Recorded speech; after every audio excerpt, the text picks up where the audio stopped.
예, 9장으로 사도행전이 넘어가면서 완전히 새로운 장면으로 예, 그 모습이 바뀌게 됩니다. 이제 사역의 후반부를 예, 이제 하나님의 사역을 위해서 특별히 이방인 전도를 위해서 하나님 앞에 쓰임 받을 예, 사도 바울을 하나님이 부르시는 장면입니다. 예, 성경에 나와 있는 많은 그 하나님의 소명, 콜링이죠. 하나님의 소명의 장면 중에서 가장 극적인 예, 그런 부르심을 예, 한 사람이 바로 사도 바울입니다. 예, 사도 바울은 앞서서 누가가 이제 스데반 집사님이 순교하실 때 장면 속에서, 그리고 그 이후에 예, 그 가정마다 방문해서 그리스도교를 따르는 자들을 잡아다가 죽이기도 하고 혹은 옥에 넘겨주는 그런 역할들을 했다는 것을 앞에서 조금씩 누가가 기록하고, 이제 9장부터 본격적으로 이제 그가 어떤 일을 하게 되는지 이제 기록을 하게 됩니다. 무엇보다도 사도 바울과 16장에 가면 이제 이 관점이 우리라는 관점으로 2인칭으로 바뀌게 되는데, 그때부터 누가가 그 사도 바울의 사역 가운데 동참되어졌다는 것을 우리가 알 수가 있습니다. 이 앞에서 기록되어 있는 내용들은 12장 전반부에 있던 거는 누가가 경험하지 못한, 누군가로부터 듣거나 아니면 자료를 통해서 얻어진 기록이라면, 12장 이후부터 기록은 바로 누가가 직접 사도 바울과 선교 여행을 동참하면서 경험되어진 이야기입니다. 그리고 무엇보다도 사도 바울이 마지막 디모데 후서에서 죽음 앞에서 2차 투어 가운데 죽음을 앞두고 있을 때에 이제 그 옆에 자리를 지키고 있었던 유일한 사람이 바로 누가, 이 사도행전을 기록한 누가였습니다. 그래서 이제 본격적으로 이 누가가 사도 바울에 대해서 이제 기록을 시작하게 되는데, 바로 오늘 장면은 바로 하나님의 부르심에 대한 것입니다. 사도 바울은 얼마나 그 열심히 특심이었는지, 예루살렘에서 뿐만 아니라 이제 핍박으로 인해서 제자들이 많은 여러 지역으로 흩어졌는데, 특별히 다메섹에서도 그 도를 따르는 자들이 그쪽으로 피해 갔다는 소식을 듣고, 많은 사람들이 피해 갔다는 소식을 듣고 추적해 갑니다. 그래서 그거를 또한 이제 회당에 들어가서 그 공문을 또 공문을 받아서 내가 공적으로 그들을, 예수를 따르는 그 가르침을 따르는 자들을 잡아다가 예루살렘으로 끌고 오는 것에 공적인 공정을 받아서 그 일들을 하게 되는 모습을 보게 됩니다. 그래서 그가 표현되기를, 누가가 표현하기를 위협과 살기가 등등하다. 이 모습 속에서 그가 그 예수 그리스도를 따르는 자들, 그 가르침을 따르는 자들이 얼마나 타도해야 될 대상인가에 대해서 처음에 언급한 것보다도 더 크레센트, 점점 강도가 세져요. 그래서 정말 살기가 등등해서, 살기가 등등하다는 것은 이미 그 많은 사람들을 이미 죽였다는 것을 우리가 짐작할 수가 있는 거예요. 그러니까 그 바울의 손에 의해서 많은 그리스도인들이 죽음을 맞이하게 됐다는 것을 우리가 짐작할 수가 있죠. 그 스데반 집사님 죽는 장소에서도 마땅히 그가 죽어야 되는 사람으로 인식했고, 더욱더 그 강도는, 그의 열심은 더 뜨겁게 불타오르는 것을 느낄 수가 있습니다. 그래서 사실은 다메섹까지는 굉장히 먼 거리예요.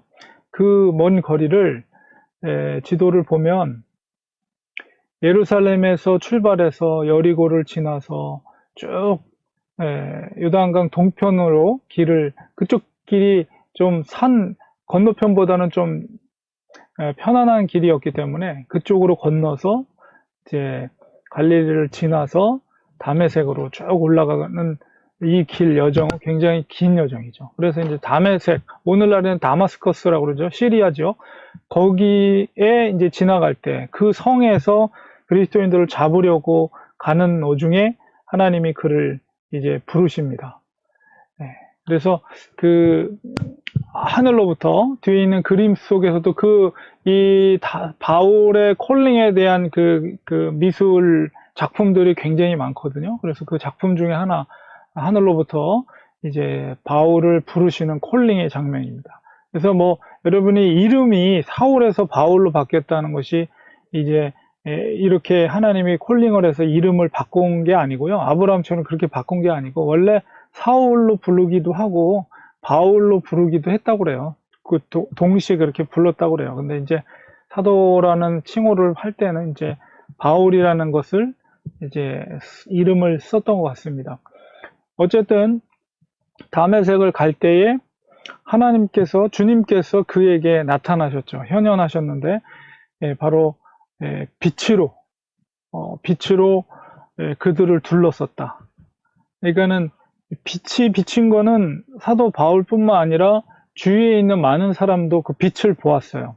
그러니까 우리가 구약 성경에도 보면 하나님의 현현 장면 속에서 이제 빛으로 현현하는 그런 장면들이 많이 있거든요. 그리고 이제 천사들도 빛으로 이렇게 표현하고, 그다음에 주님께서 변화산상에서도 이제 정말 흰옷 입은 빛으로서 이렇게 표현을 하는데, 하나님은 거룩하시고 또 빛 자체이십니다.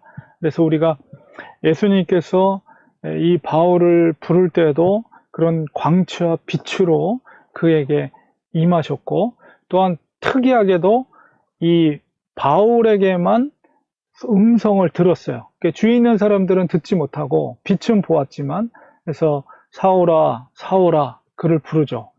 내가 어찌하여 나를 박해하느냐. 주님께서 친히 바울에게 그를 부르고 왜 박해하느냐 이렇게 물을 때 이제 바울이 이야기합니다. 주여, 누구시니까? 그때 주님께서 말씀하십니다. 나는 내가 박해하는 예수라. 이제 이 내가 박해하는 예수라 이 말씀 속에서 바울이 직접 예수님을 박해했을 수도 있고요. 두 가지 의미입니다.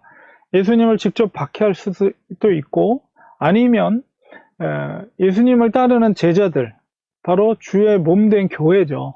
그러니까 그 제자들, 주의 몸된 교회로서의 성도들을 죽이고 잡아갔던 그런 표현들을 주님께서 나는 내가 박해하는 예수라 이렇게 말씀하셨다고 볼 수도 있습니다. 그래서 주님임을 바로 사도 바울이 그토록 미워하고 증오하고 살기를 가지고 쫓아다니던 바로 예수님이라는 것을 그에게 알게 하지요.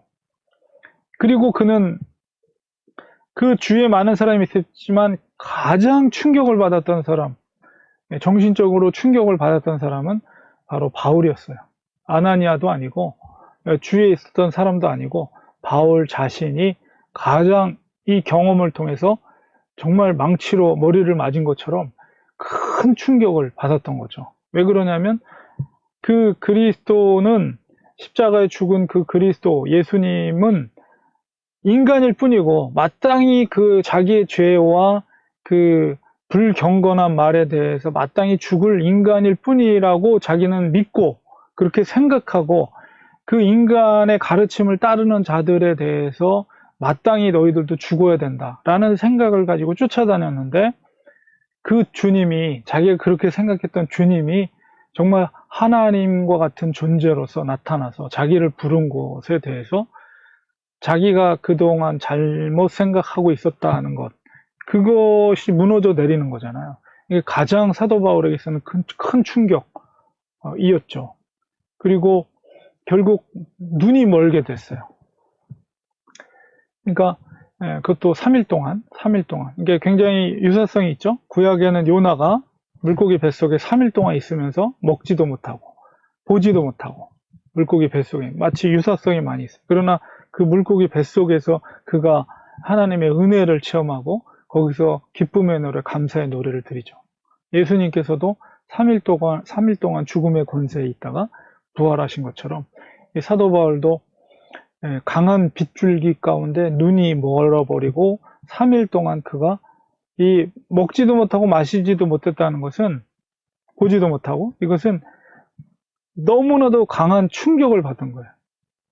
그 속에서 그 3일 동안에 막 혼란스러운 자기의 어떤 생각, 자기가 갖고 있던, 여러분 생각해 보세요. 자기가 갖고 있던 여태까지의 그 어떤 가치관이 한꺼번에 그 순간에 무너져 내리는 걸 체험했다고 했을 때는 굉장한 정신적인 충격과 혼란, 이런 것들이 그 3일 동안에 있었기 때문에 그 뭐 먹을 게 들어오겠어요? 먹을 게 아무것도 먹고 싶지도 않고 너무나도 그 충격적인 상황 속에서, 그러나 그런 속에서도 하나님의 성령의 역사는 그를 통해서 일하고 계시는 거죠.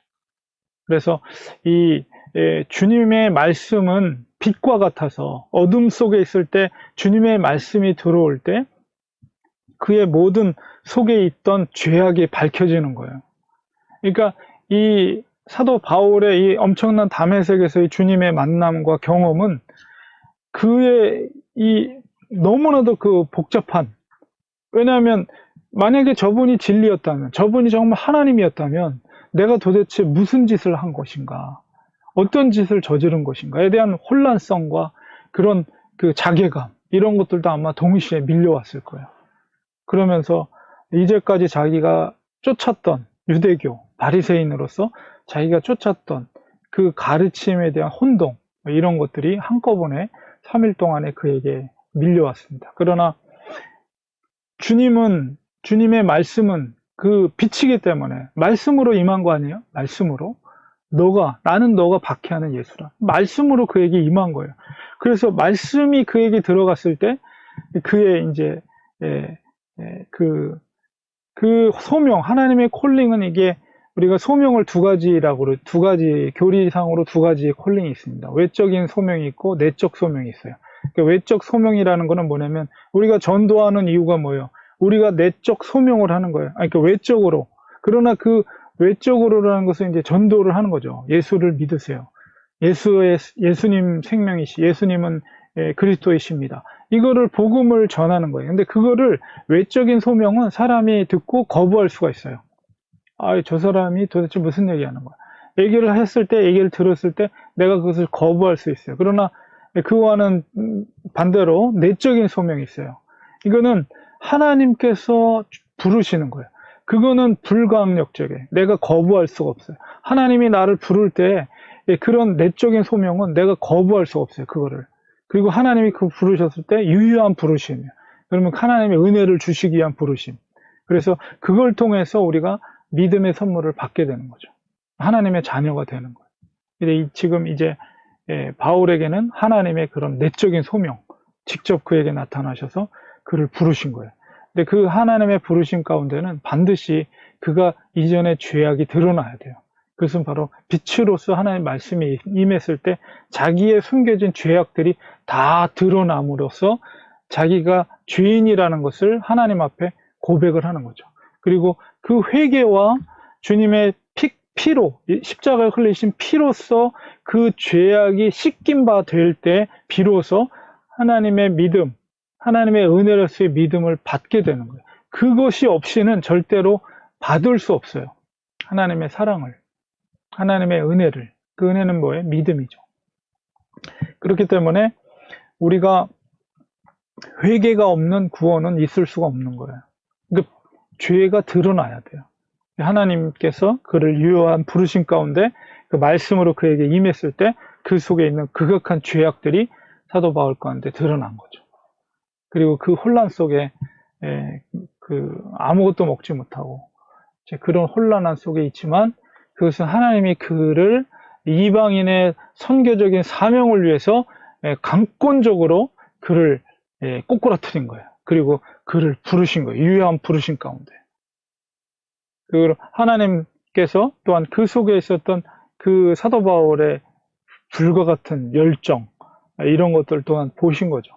그 하나님께서는 인간을 부를 때, 그리고 인간을 사용할 때 절대로 기계적으로 로봇으로 그 사람의 모든 인격이나 생각이나 경험이나 이런 걸 싹 빼버리고 뭐 하나님께서 프로그램을 딱 해가지고 새롭게 완전히 껍데기만 이렇게 하고 프로그램을 완전히 뭐 천상에 있는 거로 갈아엎어서 이렇게 하는 게 아니고요. 그가 갖고 있는 성격과 경험과 학식과 인지 능력, 그 모든 것들을 다 사용하세요. 그렇기 때문에 그 사도 바울이 갖고 있었던 그런 다소 출신, 그 헬라 문화권에서 태어나서 자라났다는 것. 그 다음에 가말리알의 소생으로 그 수제자로서 그 구약의 율법이나 그 모든 것들을 완벽하게 알고 있었던 사람. 그리고 그가 갖고 있었던 열정. 이 모든 것을 하나님은 다 복합적으로 사용하시는 거예요. 그래서 그가 born again, 새로운 사람으로 하나님의 말씀으로 새롭게 됐지만 그의 모든 인격적인 것, 감정적인 것, 또 모든 그런 것들을 사용하셔서 경험, 그런 백그라운드, 모든 것들을 사용하셔서 이방인 전도를 위한 하나님의 종으로서 그를 부르시는 그 장면이라. 이건 정말 기독교 역사에 있어서 너무나도 정말 독특하면서도 드라마틱하면서도 놀라우신 하나님의 소명과 콜링의 장면을 우리가 보고 있는 것입니다. 그러니까 물론 우리가 이 소명이라는 것, 그래서 컨버전이라고 그러죠. 그 회심되는 것. 이거는 이렇게 극적인 분도 있지만, 그러나 그렇지 않은 분들도 계세요. 어느 순간 정말 기독교 가정에서 태어나서 쭉 자라나면서 이런 극적인 장면은 아니지만 어떤 시점에서 하나님께서 유효한 부르심 가운데 부르는 사람도 있어요. 다 그 회심의 장면과 하나님의 부르심에는 다 모양이 달라요. 그러나 동일한 건 뭐냐? 동일한 것은 뭐냐면 하나님의 은혜라는 거예요. 하나님의 은혜가 아니고서 우리가 구원받을 수가 없어요. 유효한 하나님의 부르심이 있기 때문에 하나님의 일방적인 선택과 부르심 가운데 어떤 드라마틱하게 회심이 됐던 그렇지 않던 간에 동일한 것은 하나님의 일방적인 부르심이 있다는 거죠. 그렇게 생각할 때 우리가 하나님 앞에 감사할 수밖에 없는 거예요. 하나님 앞에 하나님의 절대적인 주권에 달려 있어요. 구원에 이르는 것은. 그러나 그것은 하나님께 속한 일이지 우리가 감히 왜 나에게만 믿음을 주시고 저 사람한테는 안 주고 우리가 그럴 만한 자격이 있는 사람들은 아니에요. 그리고 누가 그렇게 하나님의 유효한 부르심을 받았는지 우리가 감히 말할 수가 없는 거예요. 그렇기 때문에 하나님께서 우리를 전도자로 부르신 거죠. 하나님의 복음의 증인으로 우리를 부르고 교회를 이 땅에 세운 거예요. 우리가 이 땅에 존재하는 분명한 목적을 우리는 잊지 않고, 그 다음에 하나님이 우리에게 그런 유효한 내적인 부르심을 부르신 목적을 우리는 바로 인식하고 있어야 돼요. 왜 사도 바울을 그렇게 그리스도인들을 죽이는 자를 왜 하나님이 그런 내적인 소명으로 부르셨는가? 왜 나같이 죽을 죄인을 하나님이 그렇게 부르셨는가? 그것에 대한 분명한 그 목적을 우리가 인지하지 못한다면 하나님이 나를 부르셨는가에 대한 의심을 해야 돼요. 아무도 자만해서는 안 돼요. 믿음에 대해서. 어떻게 알겠어요? 내가 마지막에 주님을 배반하게 될지. 그건 아무도 모르는 거예요. 감히 사도 바울도 날마다 죽노라 표현하면서 마지막 그때까지 십자가 표대를 향해서 내가 달려간다. 그러니까 우리가 아무도 하나님이 나를 유효한 부르심으로 불렀어. 나는 확신해. 물론 그렇게 말할 수 있어요. 저도 어릴 때부터 오랫동안 신앙생활하고 목사가 되고 이랬지만, 그러나 그 믿음이 과연 정말 하나님이 주신 믿음인가에 대해서 우리도 절대 자만해서는 안 됩니다. 절대 자만해서는 안 돼요. 나의 믿음으로 착각할 수도 있다는 거죠. 어쨌든 간에 믿음은 하나님의 선물이다, 은혜다, 이런 생각을 가지고 내 생명 마지막 호흡 딱 끝나는 그 순간까지 절대 자만하지 말고 하나님의 말씀대로 내가 순종함으로 주님이 나에게 주신 믿음이라는 그 확신의 증거를 하나님 앞에 행함을 통해서 증거를 나타내야 돼요. 언제까지? 마지막 내 숨이 꼴딱 넘어가는 그 순간까지. 그래서 늘 겸손한 마음으로, 나의 진짜 믿음은 진짜 환난 가운데 있을 때, 대환난 가운데 있을 때 내 믿음이 진짜인지가 나타나요. 물론 우리가 고백합니다. 하나님, 주님이 나를 대속하신 구속의 주님임을 알고, 우리 하나님 아버지가 이 세상 창조주 하나님임을 알고 고백하지만, 그러나 내가 믿고 있는 믿음이 아직 드러나지 않고 증거되지 않았어요. 왜냐하면 대환난의 시기를 우리가 경험하지 못했기 때문에. 그 환란의 시기를 통과할 때 진짜 믿음이 나타나는 거예요. 그때서 비로소. 그러니까 우리가 믿고 있는 믿음을 절대 자만하지 말고 겸손한 마음으로, 주님께서 우리에게 요구하는 말씀에 내가 순복하고 있는가? 그것이 절대적인 기준이에요. 하나님의 말씀이. 하나님 말씀에 내가 순복하고 있는가? 순종하고 있는가? 그것이 절대적인 기준이에요. 내 믿음의 기준. 단순하게 내 입술로 나 하나님 믿어요가 아니라.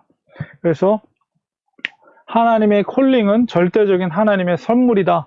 이 사실을 우리가 꼭 명심하고, 그러나 그 부르심에는 사도 바울처럼 극적인 부르심이 있고, 때로는 언제 나를 부르셨는지 모르지만, 나에게 믿음을 주신 때가 언제인지 모르지만 그렇게 믿음을 받는 경우도 있지만, 어쨌든 모두가 다 하나님의 은혜라는 사실, 하나님의 선물이라는 사실, 그렇기 때문에 우리는 겸손해야 된다는 사실을 우리가 꼭 기억해야 합니다. 기도하겠습니다. 하나님 아버지, 저희들이 무엇이간데 주님께서 우리에게 유효한 부르심 가운데 우리를 부르시고 하나님의 거룩한 믿음의 은혜를 허락해 주셨는지요. 그러나 우리가 믿는다 하면서도 과연 그 믿음이 참된 믿음인지에 대해서 우리 스스로가 교만해서는 안 된 줄 믿습니다. 마지막 그 순간까지 하나님의 말씀에 절대적으로 순종하며 마지막에 배반했던 가룟 유다의 모습을 보면서 우리도 두렵고 떨림으로 믿음의 길을 걸어갈 수 있는 우리들이 될 수 있도록 도와주시고, 말씀에 대한 순종과 말씀의 부르심에 대한 절대적인 행함을 통해서만이 내 속의 믿음이 진짜임을 하나님 앞에 나타낼 수 있음을 고백합니다. 사도 바울의 그 겸손한 믿음의 여정처럼 우리들도 믿음의 길을 걸어갈 때 절대 자만하지 말게 하시고, 날마다 내 자아를 부인하며 십자가의 표대를 향해 걸어갈 수 있는 우리들이 될 수 있도록 도와주시옵소서. 예수님의 이름으로 간절히 기도리옵나이다. 아멘.